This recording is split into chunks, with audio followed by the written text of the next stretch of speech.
Hey there, guys, and welcome back to the Travis and Damian podcast, episode 185. You can listen to us on Spotify, Apple Podcasts, YouTube, and more. Today, we are talking about Spider-Man Brand New Day, DLSS 5, Pokemon Pokopia, Invincible Season 4, and more. But as usual, we will begin with our recent activities and what we've been doing in the world of gaming. Yeah, so first things first, we have Pokemon Pokopia here. So, this game took the world by storm. People have been playing this like crazy. Yes. When it turns out when you combine cozy game with Pokemon, you get a recipe for money. But also, obviously, the game is good, right? Yes. Actually, I'm going to let you talk about it first. I know you played less than I did, so just like your general Just to thoughts. be completely straight up transparent with you guys, I did want to play this a lot. Only played like 2 hours of it. 1 hour with my girlfriend and then 1 hour literally before we just started the show. But I mean, it's kind of hard to not play this game with so much hype going on. And this is like my first ever Pokemon game in like years or whatever. But, you know, it's a combination of cozy game and Pokemon. And a lot of people are comparing it to things like Animal Crossing, which I could see because this game gives you objectives that you could work towards to discover new Pokemon, build these things like your house. And now I'm working towards the Pokemon Center. And yeah, it's a very chill, relaxed game. You really could just do whatever you want. At a certain point, once you get enough transformations, which kind of is like the tools in like Animal Crossing, because you are a Ditto, the transformations are your way to open up the map more, to water the plants, to break up dirt or whatever. And you could do a lot more with that. And because now I'm able to just roam around, look around in terms of like what's going on the map, it's a lot more fun. I could definitely see the appeal of this. And once I open those sort of blocks and those things that are like, you're a trainer, you're fucking too low level, I'm like, okay, well, once I open up those other areas, I'm sure I'm gonna discover a lot more Pokemon and more things to do, as I'm not entirely sure how long this game is or if there even is like a end goal to it, but I could see why people are playing this a ton. Apparently there's like a main quest line you could do. And apparently I heard the ending made some people cry. So No. So there's an ending, which I like. This game is made by the Dragon Quest Builders devs. And those two games are great. I didn't play the second Dragon Quest Builders, but I have played the first game. And that game is basically like this. You have like 4 different towns you could build up. I believe there's like 4 towns you could build up in this game. And, you know, the game has a main quest line. This game has a lot more real-time elements to it than Dragon Quest Builders did, because that game had like none of that. Mm-hmm. But this game is a nice middle ground between that game and Animal Crossing, where you could just explore the map. You could find different recipes, like you could find fossils, like in Animal Crossing, find different Pokemon. But you also have that, you know, you want to check in every day so you can see what buildings are being made, what new Pokemon are going to pop up. So it has like a nice middle ground, because I think the older I've gotten, the more the less I like the real-time stuff of Animal Crossing, because I just want to like play the game. Yes. So whenever the game is just like, all right, you could play for like an hour and then that's it. You can't play anymore. I'm like, why? I've been more into Stardew Valley and the like, because that game just gives you everything. You can just do whatever you want. Like you can play for hours and it doesn't matter, right? Yeah. And I love Stardew. I have like over 100 hours in Stardew. And Dragon Quest Builders are the same thing, where the game has like a lot more structure to it. So if you're not into those cozy games and you want a more structured experience, you get that as well. So this game really appeals to like everyone for the most part. And I love it. I think it's great. It's really creative how they made your main character a Ditto, since there's no people in this world for some reason. I don't know what happened in the story, but there's no people, and you play as a Ditto that transforms into your trainer. And like Travis was saying, you could basically transform into different Pokemon and use their abilities for like the different tools.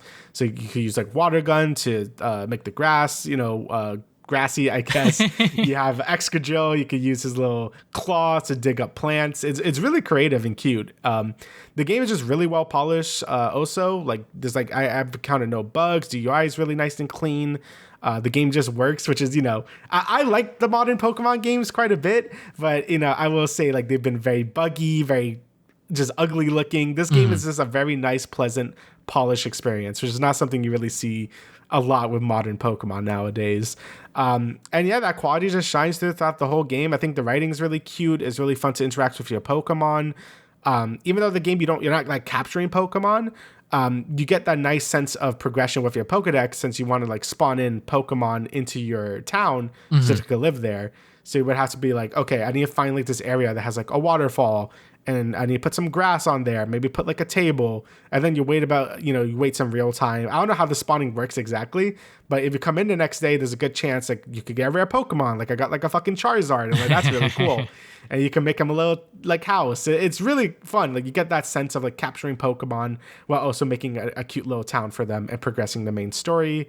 And yeah, the game just has a really addicting gameplay loop. Like I haven't played too much recently because I've been a bit busy, but I played it probably for like 3 days straight, and I have like 15 hours in it. So I definitely want to play a lot more of it. The game is super fun and cute.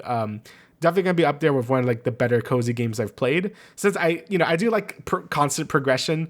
I do like to keep moving on. I think this game has a good balance between that, check in every day and just playing the game as long as you want. So yeah, Pokopia is really good, and I think it's like the highest rated Pokemon game now on Switch. I think ever actually. So yeah, hats off to I believe Bandai Namco was like the main developers for this. So yeah, really good.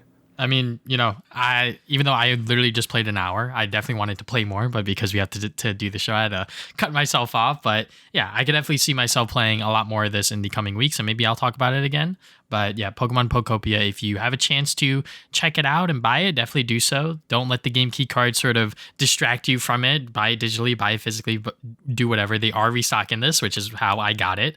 So yeah. Definitely a very good game, and maybe even a Game of the Year contender to those people that really like cozy games. Yeah, definitely going to play a lot more of this.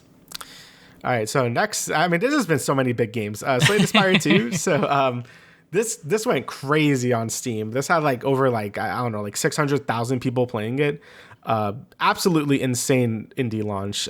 So if you don't know what Slay the Spire is, it's basically a roguelike deck builder, right? It's kind of like the first one that really did it, or at least the one that really caught fire. Because after Slay the Spire 1 came out, I feel like everyone tried to copy what this game tried to do. There's so many roguelike deck builders out there.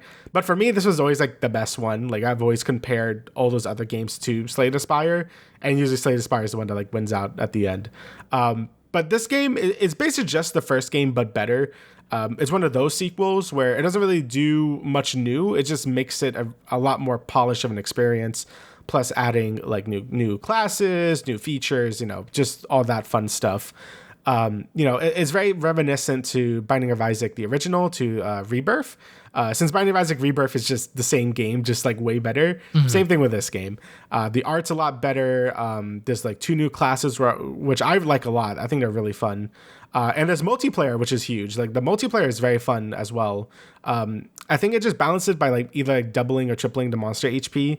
But you also get like cool synergies you could do with your friends. So it could be, I think there's card exclusive co-op cards. So it's like, hey, if you put this card, your partner gets like plus attack or a bunch of other wacky effects. So it really feels like the game has like a nice like synergy with multiplayer, which is great. That's something I didn't expect them to add, but it definitely adds a lot. And it seems like people enjoy the aspects of the game a lot because so many people fucking bought it to begin with. So, but yeah, honestly, it's just a really solid game. It's in early access right now, and I think it's going to be in early access for at least a year or two. But it's very well polished for what it is. I think there's a Ravi like 3 acts you could play through. You could play as all the classes of Ravi. All of them have like a full deck list you could do with different archetypes you could build around. It's just a very complete package. I think it's just missing some more balance passes. I think they have to like finish a lot of the card art because a lot of the card art is like MS Paint drawn, which is funny. So, they gotta finish that. But yeah, for the most part, this game is already super addicting. I think I have like also like 15 hours in this game already. It's really good. And, we're living in such a good time. Between this and Mugenics, it's been a great time for roguelite fans. As for myself, I love this genre, and these 2 games are just really goddamn good. So, I would say if you haven't played Slay the Spire, then buy it. But I know a lot of people probably bought it already because this thing did fucking crazy on Steam. Yeah. So yeah, I would definitely recommend it if you're into like card games or just deck building roguelites in general. Because yeah, this is like about the pinnacle of like this type of genre could be. So yeah, extremely good. Alrighty, and last thing that's been actually sucking up a lot of my time is Final Fantasy 14. So I've been playing a lot of 14 again. They did like a sort of a live letter for the last patch of Dawn Trail, and we're sort of like I think next month they're supposed to show off the new expansion already. And I've been slacking on this game like so hard. 14 is like one of my favorite games ever. And I played Dawn Trail when it came out like 2 years ago now, which is crazy. And I played like one patch after that, but then I just stopped. Not because I wasn't having fun. It's just there was like so many games coming out. I've been pretty busy, so I just haven't been able to really sink in a lot of time to 14 recently.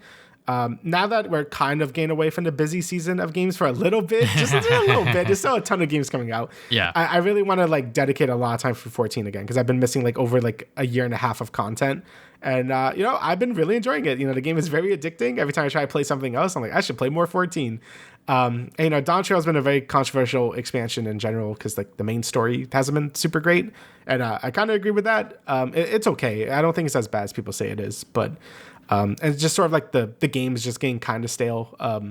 They've been doing like a lot of the same sort of content for a while now. Like, oh, you do a dungeon, you do a raid, you do this, like, and you do that for like over 10 years. And I've been playing this game since like 2014, right? Like I've been playing the game for like 12 years or whatever.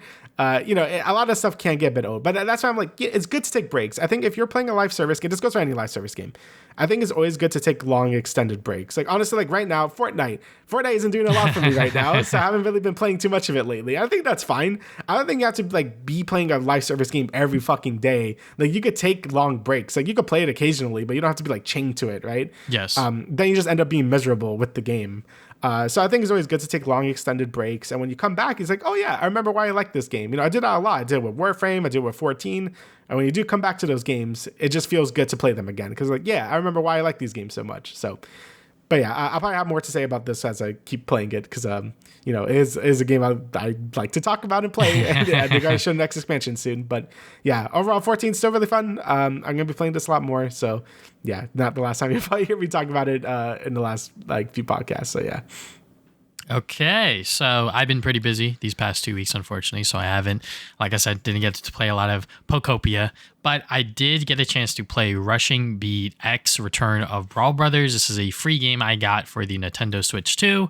I didn't know this at all. I literally did some research yesterday because I was like, I'm getting ready to do my review for it, but this is from a very old sort of beat 'em up series called Rushing Beat in Japan. When it got localized for the West, all three games have different names, and I think they're all on the SNES. So the first game is Rival Turf, then Brawl Brothers, and then the Peacekeepers. So definitely a very weird sort of naming format that they decided to do for the West, but this is a brand new game sort of revitalizing that series and also just bringing a new version of it also. So my first time getting into it, I was like, okay, I don't know exactly what to expect. It's a 3D beat 'em up game. How is this going to work? And it still has like the lane structure, but obviously all of the models, and you can actually move diagonal, but you can't attack diagonal. So that was something that was like tripping me up a lot, because I was like, all right, I'm like moving this way, but I can't attack this enemy that's like right above me. I have to be on that same plane. But, overall, I think that the game is fun, but to a certain extent, the game is very difficult and kind of a detriment to that. And there's no lives in it whatsoever, but it is annoying when like I'm on like stage 8 or 9 or whatever, and I spawn in, like I pick a new character because I just died. I spawn in, I drop in, and I die within like less than 2 minutes. And I'm like, fuck, man. Like, am I just bad or what? Because I think some of the enemies are just a little too aggressive. And I think the way that you take damage and the way that you can counter damage by blocking or parrying or whatever is like maybe not enough, or maybe I'm just bad. I don't know. But I genuinely think that this game is a little too difficult at times, but you could also view that as a positive for someone that is looking for something that is a lot tougher than the typical mainstream beat 'em up games that you might see these days, like Ninja Turtles, Scott Pilgrim, etc. You might want that super challenging game where it's like, okay, I'm going to try to do this all within one life. If I die, I'm going to start over. Obviously, the game doesn't force you to do that, but I do wish that there was maybe like a difficulty option or something like that, because it is annoying when I die, because this is another thing. You know how in like beat 'em up games, if there's like an item or something, you just walk over it and it picks it up for you? Here, you have to walk over it and then hit a button to pick it up. And I'm like, this is an extra input that I have to do that stops the flow of like playing the game. And the reason why they do that is because if you finish the level without dying and you have food in your inventory, you can use that to combine into better food, but you need gold.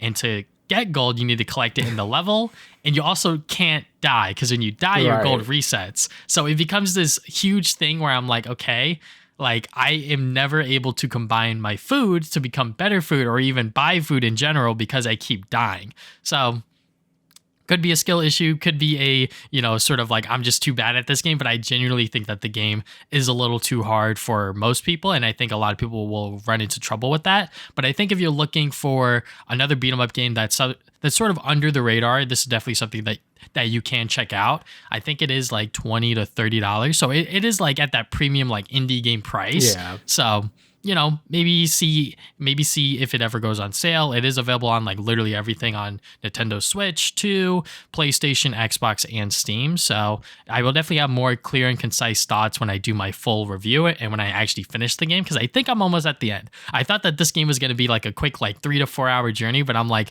5 hours in, and I think I might need an extra like 2 hours to like finish it all out. The boss fights, there's like this one reoccurring boss that just keeps popping up, and I'm just like, why does she keep popping up? Like, why aren't we having like different elaborate boss fights or anything like that? But I also think that the game is also not trying to take itself too seriously. So I don't know. It's definitely like a weird balance in terms of like what the game is trying to do. But like I said, if you're looking for a beat 'em up game that will 100% kick your ass, this game will do that. So, yeah. That's the only really gaming thing that I've been doing this past 2 weeks. Now let's talk about Invincible. Invincible Season 4.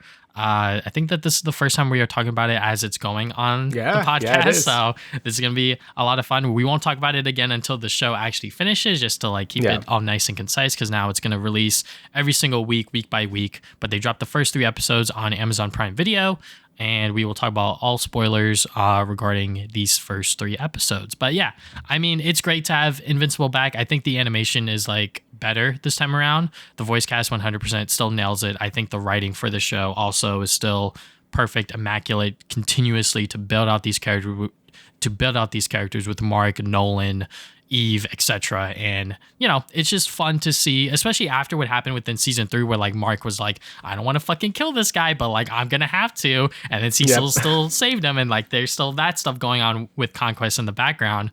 But just seeing Mark struggle with that, like that first encounter with that like dinosaur guy, he was like, I might have to kill him, and I was like, oh shit, he might have to. And then obviously he kills that Sesquid guy because he was like, well, if I don't, the entire planet's going to get cooked. So he just had to make a really fast and rash move. And I was like, okay, yeah, like it was definitely something that took me back, like sort of taken aback by like his decision. Cause like that's obviously not Mark, but he realizes that he is a superhero and he's going to have to make these insane decisions in the middle of the fight. Yeah, he's kind of having like a black suit Spider-Man arc right now, of being like all edgy about it. But like I get it, after the last few seasons, really. Yeah. His family's always or friends are always put in danger because he doesn't really finish the job, and we see a lot of the reoccurring sort of like villains come back, like the squid things, the aliens coming back. So a lot of these heroes, not even just Mark, are like, yeah, maybe we should just kill them. Maybe it would just make everyone safer, right? And I do like it's not just Mark thinking that. Robot was also like, like, hey, that's fucked up that you did that. And then he's just like, oh, maybe we should kill them all. maybe we should just kill these villains so they don't come back. So it's always a really interesting thought, because in a lot of superhero media, obviously the no-kill rule is like a big thing. Yes. But there's some heroes that like just don't give a shit and just kill people anyway. So it's always an interesting thing. Like, do you kill the villain, or are you like them if you do that, or do you not do it, right? So I think the show's handling that sort of question really well. And like you said, I think everyone's still bringing the A game. The voice acting is still great. I think this is still one of the best examples of like celebrity voice acting being like actually really good. I feel like everyone's super into their roles. I feel like no one's just like going in there for a quick buck. Like I do feel like everyone really is super into their roles, which is great. There's a lot of great performances all around. The animation, some of it is still good, but there's a lot of it that still does look a little rough. That's just Invincible. I think there's like 2 scenes where there's like this really out of place looking CGI object. Like I think in the beginning there's like some like telephone booth or whatever, and it falls over and it looks really bad. And I think in episode 2 there was a bunch of Viltrumite ships and just looks like PNGs like just sliding up.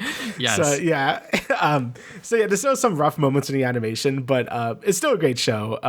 Episode 2 in particular, I really enjoyed a lot since we got a lot of the background of the Viltrumites and like how exactly they all died. Yes. And that was because the betrayer, or that guy that's helping the coalition of planets, Mm-hmm. he was the one that put that scourge virus to wipe out almost all of the Viltrumites. But they ended up not working because it's still like 70 like 80 of them or something. And then we got like a lot of cool moments with Alan and Nolan. Always loved those two together. It was great. Yes. So yeah, all the plot points just sort of coming in there, finally getting into that whole Viltrumite threat and them getting ready for it. It's gonna be great. Right, seeing the intro, like the title cards exploding to space, so that's gonna be fun. Yeah. And yeah, it's just I just really like how the show just balances all these different characters, and it feels very seamless for the most part. I do like how we get all of these like callbacks, even with the machine head coming back and stuff, like him dealing with that. I'm like, yeah, it's really cool to see all these things like happening all at once, Yeah, and episode 2 is definitely something that I'm sure that the showrunners and like the creatives behind the scenes, they definitely wouldn't have done within like season 2 or even last season, because now it's like, all right, we're season 4. It's like, we got to show like what's going on with Nolan and like expand more on like that backstory. And I'm glad that they were able to just give us that full episode of just them going into that, and also showing that Nolan is still trying to figure out for himself if he wants to join the war or not. He's like, I'm not in this war, but I'm helping you guys get the weapons. So obviously he is definitely teetering alongside the good guys this time around, which is very interesting. And just to see that backstory of him and his father, and sort of how Nolan became who he is today because of what happened with the Viltrumites back then. I'm just like, yeah, like the way that they work these characters and they bring them to life, and it's just great. I'm so glad that we got that second episode to really flesh everything out and really set the stage for like what's to come next. Because I think because we got 3 episodes in total, people aren't going to mind as much. But if this was like week to week, right? Like after like episode 1, when Mark kills that guy, it's like, all right, now we got to wait until next week. Oh no, you actually have to wait until next week to really figure out what happened with Mark and like the aftermath with that. So I'm sure that there was some planning going on there. We're like, all right, we're going to drop all 3 of these episodes at once, so fans don't feel totally gypped in terms of like what's going on with Mark, because obviously he is still the main character. Yeah, I think it was smart for them, if they were going to do weekly, to do like, yeah, these 3 episodes together. Because, if it ended with Mark just exploding that guy's face, and then we had episode 2 that doesn't really touch on that. So then what the fuck happened over there? Yeah. So I think it was smart for them to have like these 3 episodes tie in together, because it feels like a nice like setting the stage for the rest of the season. Seeing what's going to happen to Mark. Like, is he going to go further into like I wouldn't say dark side, but more into like the extreme side of things, of just killing people. Yes. And we're gonna see more about how they're gonna deal with the Viltrumites. I think all those things together makes a lot of sense to have them all stitched together in these 3 episodes. I will say I do miss binging it, because I basically watch all 3 seasons like in like a week. So it's like, oh fuck, I need to wait a week. That feels a little bad, but that's okay. It's good for engagement. We could talk about it. So that's it's good for shows to be weekly. But a part of me is like, I wish I could just fucking binge it now. It does keep the conversation going, people theorizing and sort of predicting what's going to happen. Obviously, these are based on the comics, which, as someone who's been heavily getting into comic books in general, I have been looking at the compendium, like big paperbacks, because there's 3 of them and it collects everything Invincible. I'm like, maybe I should buy those. Maybe I should read them. But you know what? I'm going to like restrain myself and just watch this season and then see how I feel. And then maybe I'll buy whichever compendium that I need to like catch up to like the rest of the show. Just so like I know what may or may not happen in the future. But the other character that I want to touch on is Eve. Like, even though I feel like that her character could have been like played out to a certain extent, because we got that Adam Eve special, and I think the previous season she wasn't really given a whole lot, but with this season, it's like, oh, she's losing her powers. And then the end of episode 3, it's like, oh, she's pregnant. And leading up to that moment, I was like, is she pregnant? Because like when Rudy scans her, he's like, everything seems normal, everything seems fine. I'm like, she's got like, there's something going on there. Like there's something else that like they can't see with the scans. So when it's confirmed that she's pregnant, I was like, oh shit, like that's probably why she's losing her powers, and like her things are like all in haywire, and she's having like a identity crisis, for God's sake. Like it is. Yeah. It is very interesting to see how her character is reacting to it, but also how her and Mark are gonna get through this together. Yeah, it's it's very interesting for her character because, like you said, she hasn't really like she did a lot of stuff towards the end of the last season, obviously, but like I do feel like she was a bit absent, besides just being like Mark's girlfriend. So it's cool to see her get some more plot development here, and I wonder how she's going to handle that because now she obviously can't fight. So I do wonder how she's going to like sort of handle dealing with this pregnancy. And I guess like damn, Mark, you didn't like what are you doing there, buddy? But yeah, it's gonna be very interesting what to do for her character since she is like a really strong character in this whole show to begin with, both like as a character and like power level wise. So I guess it makes sense to sort of like make her like do like whatever this is at the moment. So gonna be interesting to see how they move with her forward. And I kind of forgot how she even got her. Well, I remember how she got her powers. I wonder if like her powers are gonna transfer to her child or what? Because like I feel like that's how she was made to begin with. So I don't know if like how her powers are gonna work. Like, does she like transfer that shit to the baby? I don't know. It's gonna be interesting. So yeah, that's gonna be a like sort of like a nice thing to follow. I do know that I think there is like a time skip. I think I know about that in like the comic. I think there is like some like time skip. There's gonna be some. So like something's gonna happen later. So something's gonna happen. And I know there's a time skip. So I guess we'll see what happens there. So, but yeah, overall, I've been really enjoying the show. It's really good. Oh yeah, we need to talk about like Conquest like Escape too. I don't know why you thought that was a good idea to begin with. I thought you could just hold Conquest in there. You just left anyway. Yeah. And then it showed the big bad. I forgot about that. Thrag, I think his name is. So I heard a lot of hype about him, so I'm excited to see how he like fucks shit up later.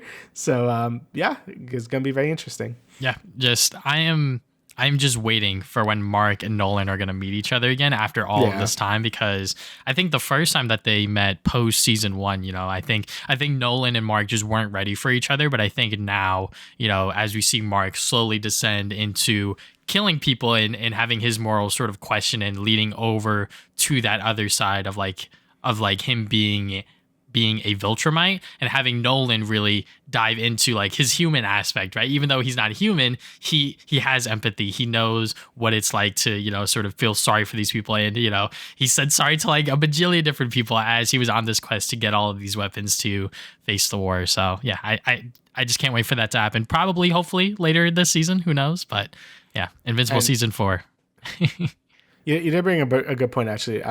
It's funny how Nolan's getting more of like the human side of him, while Mark is getting more of that Viltrumite side of him, being like, maybe I should just kill people, like show them like how powerful I am.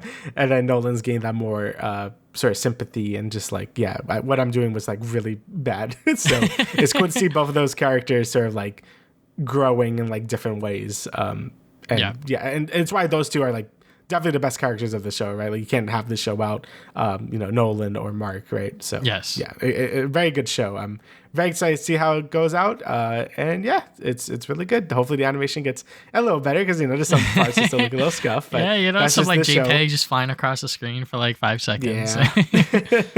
It is what it is.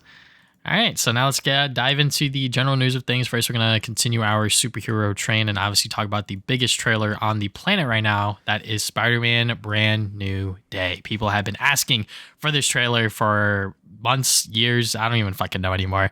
People have been wanting to see Tom Holland's suit back up again in a official capacity. Obviously, people have seen the set photos and the hype surrounding this movie in general. But yeah, I mean, the trailer's great. We really do get a good idea of what this movie's trying to set up. This is a post Spider-Man 3 with Tom Holland. No Way Home. Yes, I was getting all of the stupid home names confused within my head. But yeah, just seeing that ending of literally no one knows who Peter Parker is. So he's alone in this world and he's diving into that Spider-Man side of him more, and it's causing his powers to go out of flux. He might be getting organic webbing, might even turn into Man Spider, some people are theorizing. Yeah. And then we got his rogues gallery of villains popping up. We got obviously Scorpion, Tarantula, Boomerang, and then Punisher shows up. The Hand. Like there's obviously a lot going on within this film that they're gonna have to cram within 2 hours, and with freaking MJ and Ned also coming back into the picture somehow, some way. Maybe I think Peter's supposed to be like her next door neighbor or something like that. I'm like, dude, like you're just fucking yourself up. I don't know what you're doing, but people are like, yeah, Peter Parker's life is fucking miserable, and I cannot wait to see that shit. I can't wait to see it either. I genuinely think that this movie, just visually, like Dustin He's cooking. He's cooking on a completely different level that we haven't seen from John Watts, which people are using as an excuse to shit on him, which like is low key kind of fair, but also like, come on. I feel like there has to be some breathing room with him there because he's also working with Marvel and Sony, and there's probably like a specific way that they want these movies to be filmed. I think people forget a lot of the time with the Spider-Man Mysterio scene. I think that is one of the most creative scenes that John Watts has directed and filmed. But I will, sort of give them, a little bit of credit in terms of like this trailer alone just looks so much better than what we've seen from the John Watts trilogy. Yeah, I even mind the John Watts trilogy. Like I still thought it looked good. Obviously, I think like Homecoming was still my favorite out of the three. Mm-hmm. But all of them I really enjoyed a lot. Like you said, that Mysterio scene was like still crazy to this day. It's like I think they did Mysterio really well in that movie. But anyway, even like the the Green Goblin scene with like him like figuring out.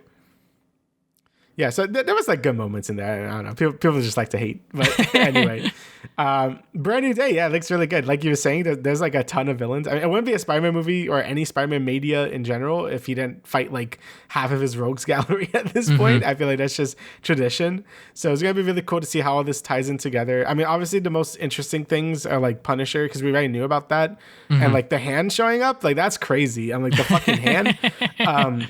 And, obviously that like a lot of that ties into Daredevil, and there's been a lot of things of like, well, Daredevil show up now. It would make sense. But, there's a lot of weird stuff going on. Like, it really depends on Daredevil season 2. Like, I don't know if they're going to like, I don't know, set things up. Probably not. Like, I'm not going to get any hopes up at all. Yes. But, we're going to have to wait and see. Because I don't even know how far this takes place, like ahead of the Daredevil stuff. Like, I don't know when Daredevil even takes place in the MCU timeline at this fucking point. I don't know. Either way, it's really exciting to see, Punisher be there, just interacting with Spider-Man. That's great. I want to see that for a while at this point. The hand showing up is going to be pretty interesting because we haven't really seen them since Defenders, I believe. So it's been a while. So yeah, it's gonna be. Oh, and fucking Scorpion. I mean, like Jesus Christ, like I feel like Scorpion has been teased for fucking ever in this like the MCU stuff, and we haven't seen it until like right now. So, but yeah, besides that, I mean, I'm proud we predicted about this whole situation that he was gonna get himself in. Was like, hey, I think the Home trilogy is like a prequel to when Spider-Man is going to be like a broke ass college student living by himself. And then we were right. We called that shit even before like No Way Home. I don't know how we fucking did that. Like I felt, honestly, I still feel pretty proud of myself for that, but it's going to be cool to see Spider-Man in a more familiar setting. Like this is what a lot of people know Spider-Man for, just being by himself, being like, being your friendly neighborhood Spider-Man, but also like fucking dying in the inside. You know how it is. So it's going to be really cool to see the MCU's take on this Spider-Man in particular and where they go from there. And again, then you have the whole man spider thing happening too. Like you might be getting organic web. So yeah, it's going to be really interesting. There's a lot of things. I mean, it's my concern with every Spider-Man movie. It's like, is it too much, right? Like, are they doing too much? Like, is it going to be a coherent movie? And I think they've done a good job recently. Like, I like No Way Home quite a bit, and that movie had a lot going on, and I think it was able to tell a really concise story, at least to me anyway. Yeah.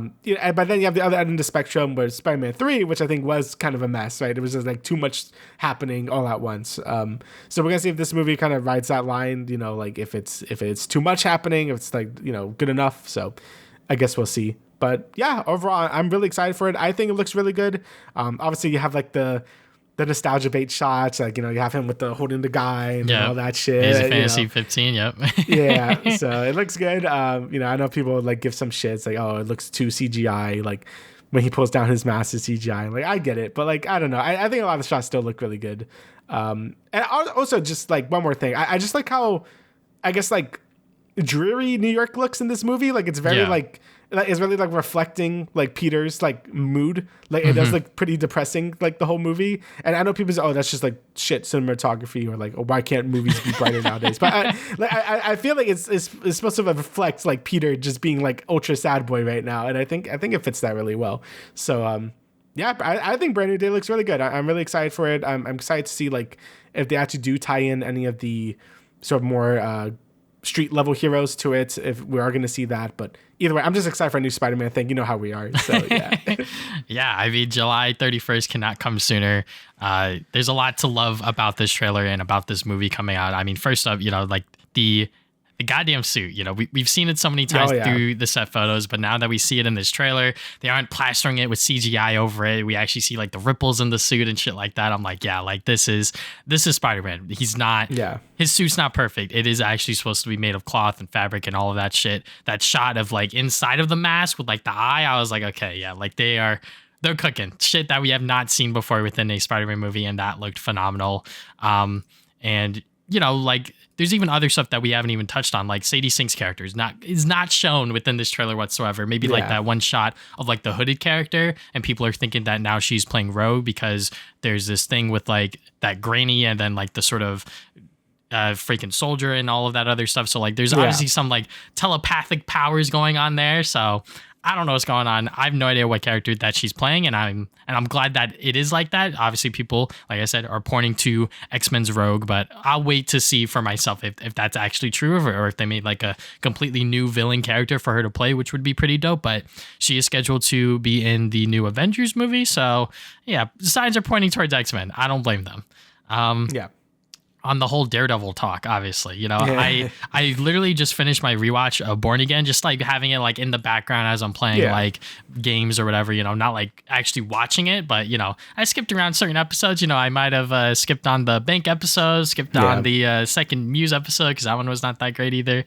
But you know, Born Again season 2, it comes out literally tomorrow as we are recording this, and apparently this movie, Brand New Day, is going to take place shortly after season 2 of Born Again. So, you know, we don't know exactly what's going to happen or how closely they're going to tie together. Some people think that, yeah, Charlie Cox is in Spider-Man, and he's like, no, I'm fucking not. And I'm like, I don't know who to believe anymore, to be honest. Obviously, there is that shot of like Spider-Man outside, and he's like jumping at the hand, and like there's obviously like a lot of dead space at the bottom, and people are like, who's there? I'm like, I don't know, maybe like the Hulk, because you know Bruce Banner is in this movie as well.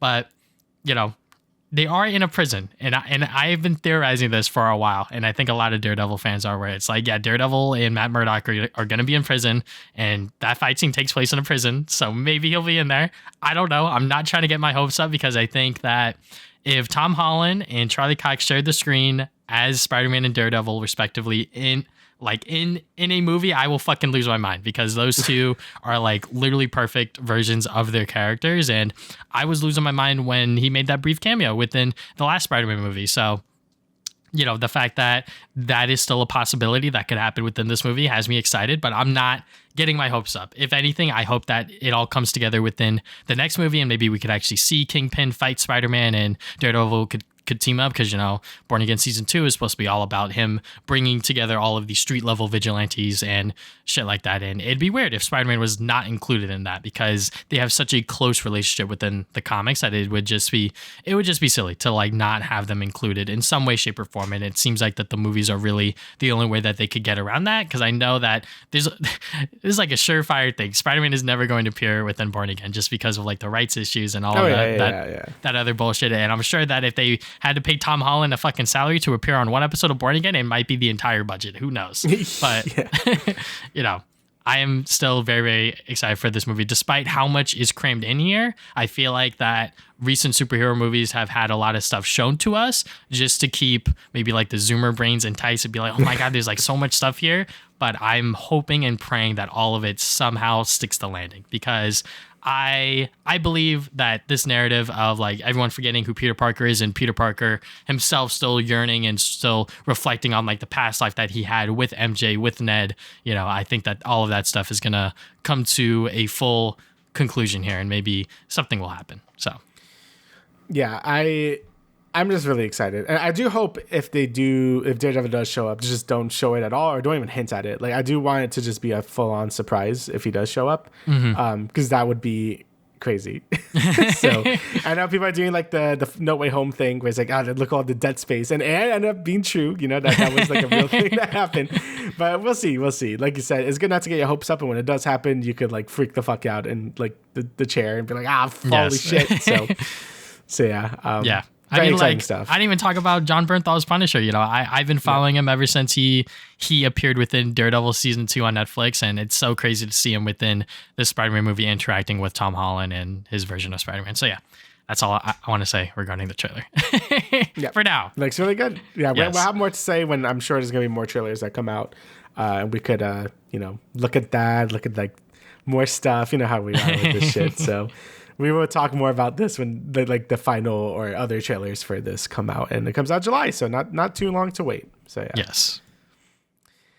Alrighty, so other not Spider-Man, but superhero stuff. Lego Batman. So the new Lego Batman game will be releasing 7 days earlier. So it's gonna be May 22nd now. That's cool. There was another game that also moved up its release date, but I'm like forgetting what it was. It's Pragmata, right? The Capcom game. Pragmata also moved up its release date. I don't know if it was by a week or a few days, but yes, that also moved up its release date. I don't know why games are doing this, but sure. I mean, I'm not complaining. It just seems a bit odd that so many games are doing this recently. I don't know, it's because GTA fears or what, even though like they're fine to not to be in the GTA like nuke blast or whatever. But it's cool. I think we're both are pretty excited for this game. It looks great. It coming out a week earlier is also great. That's always like good news to hear. To me, that just signals like they're really confident in the game and that the game is like ready to come out. Like they're like, okay, like we don't really need more polishing. We think this is a finished product as is. Obviously, if it's not, egg on their face, I guess. But for the most part, the game's been looking really good. I personally really like the Lego Skywalker Saga. I thought that was a great game. And as someone who's never really liked Lego games up to that point, I am loving how much effort they're putting into these new Lego games. Like they're making them into, I wouldn't say real games, but they're making them into like, different genres, like to fit the characters they are, right? Like this is just an Arkham game, but like Lego, and that's kind of cool, right? Mm-hmm. So yeah, it looks great. Like graphics wise, looks like it's still got that humor, bunch of villains, bunch of Bat family members going crazy. So looks good. I should probably play an actual Arkham game before this, but we'll see if time permits that. You have 7 less days now, buddy. yeah, you're right. It's actually crazy that I still haven't played. It's been on my bucket list forever. I know, like Arkham Asylum. I know it's like one of your favorite games, and yes, my brother loves Arkham Asylum and Arkham City like a ton. So I've been meaning to play those forever, but we'll see if I get to that. Yeah, I mean, look, if you do it, I'll do it because I definitely have a planned video that I want to do of playing all of the other Batman Arkham games and leading up to this game's release. But yeah, I mean, 7 days earlier is pretty cool. Like you said, it just speaks to the volumes that like TT Games are very confident in the product that they have, and they are ready to drop it. They're like, well, why don't we just release it earlier? Like, there's no reason for us to hold off on it for a additional 7 days. Obviously, worst case scenario is that they drop it on this new day and it's fucking buggy and it's broken, and it's right. Like, well, shit, maybe you guys should have taken those extra 7 days to really polish it out. But game development is always such a very tricky thing, and maybe they were like, yeah, we're finished a little bit early. Maybe we could give people a early vacation once the game actually launches. But yeah, very, very excited for this one. This is a huge celebration of the Batman sort of mythos and its entire sort of mythology, and I cannot wait to see how Legacy of the Dark Knight pans out compared to the other Batman Arkham games officially made by Rocksteady. Yeah. And, Rocksteady ain't doing much these days. So, unfortunately, but that's just kind of how it is. I don't even know what they're doing right now. I think there was a rumor they were like remaking Arkham or something. I don't know. It's not looking good for them since Suicide Squad, but that is what it is. Yeah. Okay, so next bit of news we got is NVIDIA's DLSS 5 delivers AI-powered breakthrough in visual fidelity for games. So obviously this dropped on Twitter and everyone lost their fucking minds in the worst way possible. So yeah, they are using AI to enhance games, to make them look more photorealistic, and to just make them look more, like I said, realistic. And obviously, people are not taking this well, not just because it looks like shit, but because it is using AI. It is not sort of actually enhancing the already visual aspect that the game was made by Capcom, by whoever one of these developers sort of made the game to look like. They're like literally just plastering AI on top of the already existing art, and that's just not fucking cool, NVIDIA. Like, I don't think anyone really asked for this. I think anyone that does think that this looks cool either fucking loves AI or they're too young to really understand the sort of repercussions of what this sort of DLSS 5 has on just art and the gaming sort of community in general. Yeah, I mean, it sucks too, because like DLSS is a great feature that a lot of these newer cards have. Like, I have the 20 series like cards, and I think that's when DLSS was first like a thing, and it works great. You know, it just gives you better frame rates. It basically is just dynamic resolution for the most part, at least for like the first like generation of DLSS. And then they started adding more shit, like I think it's like frame generation and some other things. It's basically just to boost your FPS, and it would make otherwise games that you couldn't run basically run. That's like the only reason I was able to play like Cyberpunk when it released in 2020 was because I had a, like a 20 series card or whatever. So it is good technology, but this isn't. DLSS 5. It's basically they in the video themselves say it just adds like enhances lighting or something. I'm like, there's no way it just does that. Like, it totally changes a lot of these characters' faces. Like Grace obviously is like the big example from RE9. She looks awful, like obviously like Capcom had an intent how she wants to look like, and then this ugly ass filter comes in and she just looks awful. Like she looks like one of those like Gooner edits that people makes on Twitter. It's like, oh, yeah, like the Yasify. Yeah, like Yasified ass like character. I'm like, what is this, bro? It looks so bad. And then they give it other examples with things like Starfield. And say what you want about Starfield, like yes, that game is kind of ugly and character faces look uncanny. But even with this filter, it just looks wrong. Like this obviously wasn't made with the developers like intent. Like that's not like what they were going for when they were making the game, right? They're like actually like. It's fine when it's a mod, right? Like if you're modding the game to make it look different, that's fine. But this is like a massive corporation, and it's like a feature built into a lot of, or is going to be built into a lot of graphics cards, and people are obviously going to use it because DLSS, improves frame rates, and then you get this ugly ass AI filter. I'm like, fucking why? Like why is it doing this? So yeah, it really is a slap to the face, and it was like more drama behind this where a lot of the creatives at these companies weren't like known about this. I think some Capcom developers speaked up and be like, yeah, this is like absolute ass. Like what the fuck is this? So yeah, it's definitely like super shady and just bad. It sucks that like Bethesda seems to be super into it. Like Todd Howard's just like, oh, look how awesome this is. I'm like, no, it looks like ass. So yeah, definitely not a fan of this. I just, generative AI has like, I think no place in like a creative field. I just don't see a reason for it. Even with things like concept art or like getting ideas for something, I'm like, you could look at reference like art or other people's art to like get an idea of what you want to do. Again, I'm not an artist, but I just feel like just generating it just seems like that should be the thing that you do, right? Like you should be making these things from scratch, and because that should be the fun part is like thinking like, oh, I could do all these crazy things with my imagination, and it's like, oh, let's just have a robot do it. That just seems like kind of weird. That's why I wasn't a big fan of when Larian Studios was like, oh yeah, don't worry, we're just using Gen AI for the concept art for Divinity. I'm like, that's like the worst place to use it. You're basically affecting the whole game with this AI shit. So yeah, I just feel very strongly about AI. I think it's like probably one of the worst things that's happened recently in terms of like everything. It's just making everything so much shittier, and I wish it would just go away, but it's still here. So that's just what we're dealing with. Yeah. Just sucks. I don't know why NVIDIA would do this. It seems like the CEO also doubled down and was like, yeah, well, first up, they're completely wrong. They don't know what the fuck they're talking about. And I'm they like, invested so much money into this dumb shit. So it's we're gonna get our money back. So yeah. Well, you're gonna bleed more of it now that you said that. So it is what it is. I hate AI so much. All right, so next, the Super Mario Galaxy movie. So this was the final trailer. So I didn't watch like the direct that was attached to this, by the way. Me neither. I forgot that was even a thing. But I did watch the trailer, and it looks really good. So this movie comes out very soon. It comes out like April 1st. Sorry. Yes. And this trailer really shows that they want to keep the movie at like a really grand scale, right? And I think that matches the vibe of Galaxy really well. When Galaxy first came out for the Wii, the game was seen as, like a very cinematic experience. Like Nintendo never really did something like that before. They take Mario to be like more serious, like that more like huge orchestrated soundtrack. It was great, right? Like Galaxy is one of my favorite games of all time. It probably is one of my favorite games of all time, right? So seeing them kind of do it justice in this trailer was great. Now, I don't know how like the pacing is going to be. I don't know how like the movie itself is going to be, but I think like all the ideas they're showing here, like taking it, I guess, I don't want to say like too seriously, but taking it a bit more seriously than the last movie, giving it that more epic feel. I think that's basically what you have to do for a Galaxy movie. And I think they're doing it really well. A lot of the shots look beautiful. I mean, like you could shit on Illumination all you want because, you know, Minions, you know, they make the Minions and that's like whatever. But they cook super hard with the animation with this movie and the last one. Like they both look like extremely good. Like Yes. when they're like in that casino looking planet, that looks insane. Every time they're like going through space, it looks so good. A lot of the action scenes just look amazing. So yeah, it looks like it's going to be pretty good. The last Mario movie was like, you know, oh, here's the reference, here's more references, right? But I still enjoy my time with it. Like there's obviously like plenty of criticisms to be made as like a movie itself. Like I think the Sonic movies are better like movies because they tell a more, I guess, a coherent story, I guess.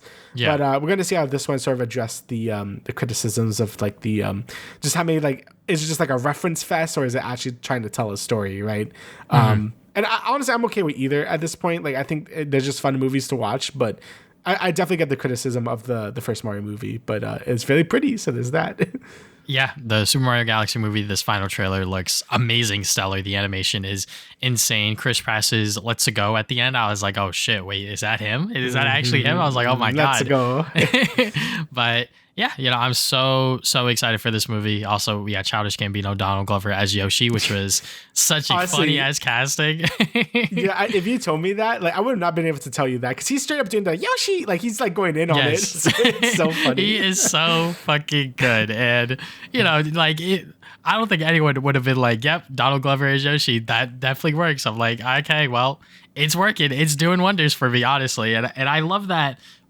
Like the big three within this movie is obviously Yoshi, Mario, and Luigi, and to see all three of them share scenes together multiple times is going to be a lot of fun, and I cannot wait to see how this movie actually pans out. Like you said, there is a much more cinematic feel to it because it is loosely adopting the Mario Galaxy storyline, and I think with the first movie they were kind of just like throwing stuff at the wall, you know, like there was like a Mario versus Donkey Kong segment, there's a Mario Kart segment, like they're just throwing everything Mario in there just to like hopefully make it make sense. But I think this time around they actually have like a story and a through line narrative that they're trying to tell, which is pretty cool. But yeah, I just cannot wait to see this spectacle because it does look beautiful. It does look amazing. They probably spent so much time and so much money, you know, making this film look as good as possible. So yeah, when it comes to the Mario and Sonic debate, I mean, you know, obviously my fucking bias over here, but you know, I think the first Mario movie was still like watchable and I think a lot more appealing towards kids, but I think this one will appeal towards hopefully everyone. That's my big old theory. It does make me wish like sometimes the Sonic movies were like full CGI so they could like do crazy stuff like this. Like obviously I have nothing against like the actual actors, but there's points where I'm like, yeah, the Mario movie just like it does look very fucking good, like in terms of visuals and like what they could do because it's like a fully animated movie. Yeah. And yeah, I'm just excited to see how they adapt certain stuff. Like I do wonder if they're gonna do the whole Rosalina backstory because that is like a really good part of Galaxy that is kind of tucked away even in that game. So I wonder if they're gonna go full in on it because Miyamoto was very famous of like not wanting to include that in the original game to begin with. So I wonder how they're gonna handle that. But you know, Mario's bigger than ever. You know, he's got a whole ass theme park now. Kids still love the guy. So the movie's gonna do crazy regardless. I need to buy my tickets soon because that shit's probably gonna be fucking gone. So yeah, but yeah, it's good. Speaking of, we got the Sonic 4 movie teaser. Yeah, nothing crazy. Just, you know, some highlights of some past things that we've seen before, just alluding to what's going to happen within this upcoming fourth movie. And obviously Amy Rose is going to be a huge part of it alongside Metal Sonic. It looks like it is adopting Sonic CD to a certain extent. And yeah, this might be the first ever Sonic 4 media that's like actually good. But the returning cast of Jim Carrey, Ben Schwartz, Idris Elba, Keanu Reeves, James Marsden, Tika Sumpter, and more. Colleen O'Shaughnessy, obviously Tails. But then we got newcomers such as Kristen Bell, who is going to be Amy Rose.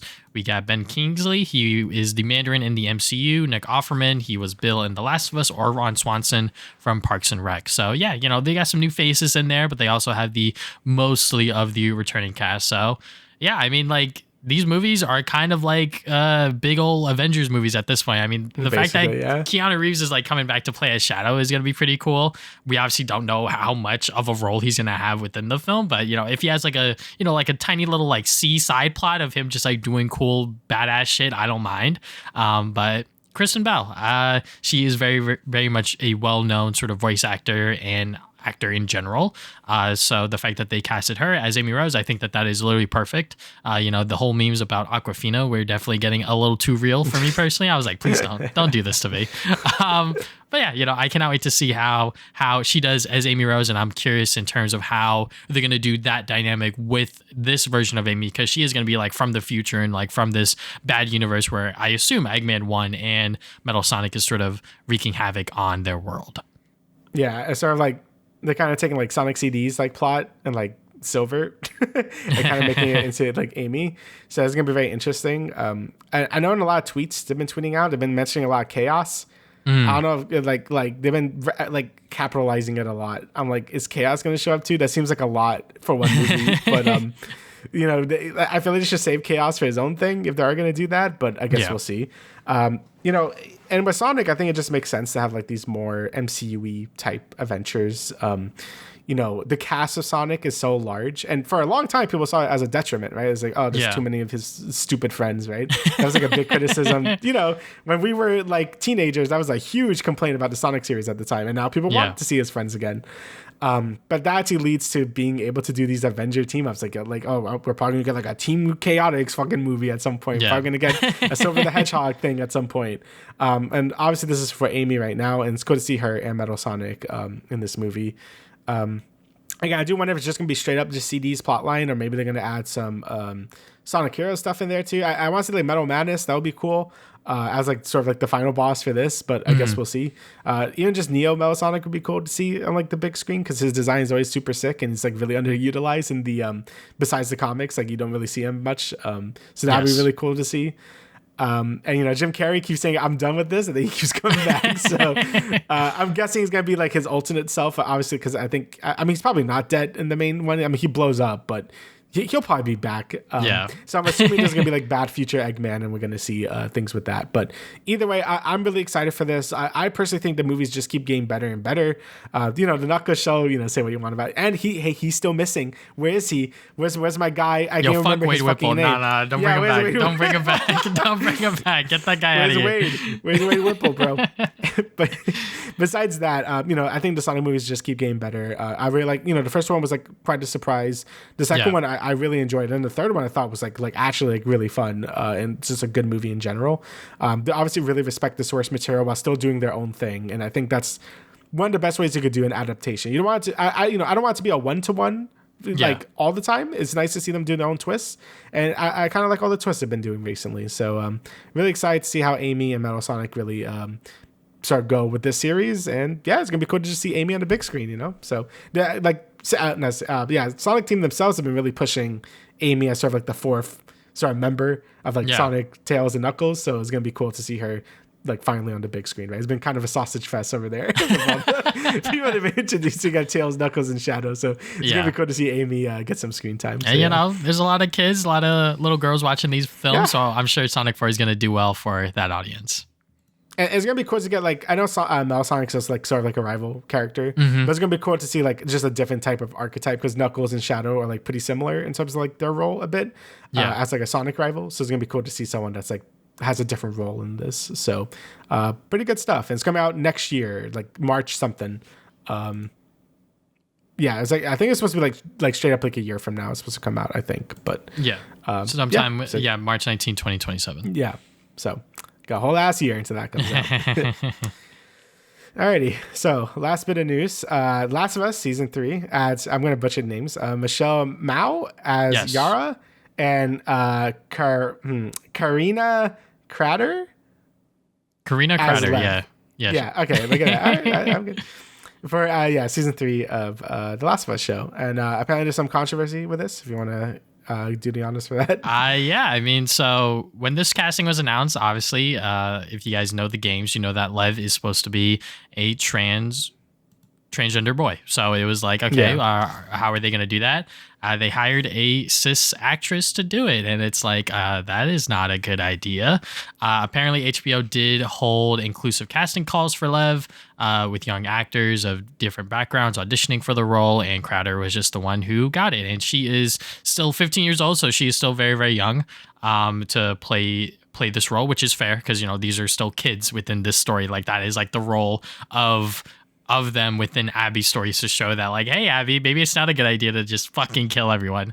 Anyways, but that is definitely a very controversial thing, and it's nothing against the actor, but I do wish that HBO was looking a little bit more, maybe a little bit harder to find a transgender actor that would have played this role, but maybe it just wasn't in the cards. Maybe they just couldn't find the right one, and they just went with someone who has a little bit of experience. I think that she was in Star Wars Skeleton Crew, and then Michelle Mao was in Bridgerton, which I did watch recently, and she was pretty good in that. But yeah, Last of Us Season 3, we've seen a lot happen after Season 2. Neil Druckmann has stepped away from the show. Danny Ramirez will not be reprising his role. So, there's a lot of people that are coming in and out of this series. And, especially for, what's her name? Freaking, goddammit. What's her goddamn name? Anyways, I'll figure it out later. What, Ellie? No, freaking... Caitlin Dever, my bad. Caitlin Dever, she really came on this show because of her connection that she had with Neil Druckmann, and she auditioned to play as Ellie years and years ago, and then obviously that sort of flew under the wayside, and then she came back to play as Abby now. But last season was just such a fucking mess. It was just so goddamn bad. I had no idea how freaking Craig Mazin looked at the source material and was like, all right, this is how we're going to change it. And it's like, every change is dog shit. Just bad, terrible. Why are they doing it like this? So, I'm just hoping and praying that these new actors that are playing Lev and Yara, they are going to deliver a very, very good performance. But I know that it is going to be jarring for a lot of people, especially that are huge fans of Lev, to see someone play this character, but they are not trans themselves, because even Naughty Dog went out of their way to hire a trans actor to play that role also. So, obviously it's different because video games, they could change the way that they look and all of this other stuff. It doesn't have to necessarily be exactly one-to-one, but, when it comes to acting on a TV series, it has to be all inclusive, everything, the full package. So I understand that aspect, but I do wish that, maybe HBO was looking a little bit harder or even hired the old actor, but they might have aged out of the role at this point, so it's definitely a very, very tricky situation. Yeah, it's always gonna be really tricky to get like that really specific casting. But yeah, it does suck because, Lev is like honestly one of the main reasons why I really liked Abby's sections to begin with in the original game. Like I'm a weirdo where I actually do think Abby's section is stronger than Ellie's in Last of Us Part 2. So we're going to see how this really shakes up. I feel like, the show in general has been doing a lot of weird things just with the general tone of the second game. It does feel a lot lighter in tone. Obviously Ellie's character in general is just weirdly mischaracterized, I think, in the show as well, as opposed to what she's supposed to be in the game. So I wonder how they're going to handle Abby's section of the game, because Abby's section of the game actually, is also dark, but I don't think it is a bit more like Last of Us Part 1 how it interacts, because obviously it's supposed to be like, hey, like Abby is like Joel and Lev is like Ellie, so it's supposed to like be a bit more like have a little more laughs and goofs or whatever. So I do wonder if the tone of this third season will match more, but I guess we'll see. Like you said, the whole show in general has been kind of like just weird how they handled a lot of season 2, and it really makes me think like I think Neil Druckmann really was like handling a lot of season 1, because the drop off in quality of season 2 and just like weird like characterizations makes me like, okay, I think Neil Druckmann was doing a lot more for this show than we thought he was doing to begin with. And that sucks too, because like Last of Us Part 2 is very much like that's like fully like him. So like not having him there is really starting to hurt part 2 of this show. And again, it's okay not to be one-to-one, like I was saying with the Sonic thing. I'm okay with them changing some things. If anything, like they probably should change some things. Because obviously Last of Us 2, the game, is very controversial to begin with, and I'm sure some people would have wanted some changes there. But instead, we just got something that made no one happy, which is like actually like insane. Like I don't know how you make people this a very controversial game. I don't know how you make people, both haters and people that like the game, both not like your show. Like I don't know how you managed that, but I guess we'll watch it and give our opinions on it. But yeah, Last of Us Part 2 just seems to be a very cursed piece of media, no matter how you approach it. And this casting is just like another sort of like just stick in the fucking fire over here. Yeah, like just like a tiny little red flag that's waved around. We got to be mindful of going into the season if there wasn't enough red flags as is. But yeah, like I really liked that first season of The Last of Us, but like It's you said, great, maybe yeah. maybe Neil Druckmann was steering the ship a little bit too much, and when he pulled back a little bit for season 2, it was like, oh, maybe he pulled back a little too much, because now a lot of the stuff that Ellie's doing doesn't necessarily make sense or fit for her character, especially on the journey that she is going on. So I wonder how they're gonna handle Abby's section of this season, and apparently it is all going to be all within that season. So I wonder how that's going to play out, because like after that, it's like there's probably not going to be any more Last of Us at that point, because you know there's no more games, there's nothing else within the story that we know of, and I doubt that they would ever go beyond what we have within the game so far. I hope they don't, because you know fucking hell, they can't even adapt freaking part 2 properly. How are they going to make their own continuing story without Neil Druckmann at the sort of writing duties and whatnot? So yeah, you know, we'll just have to wait and see. But yeah, is there anything else you'd like to add, good sir? No, that's about everything. All right, so thank you guys for listening to the Travis and Damian podcast, episode 185. We'll see you guys 2 weeks from now with another episode. See ya.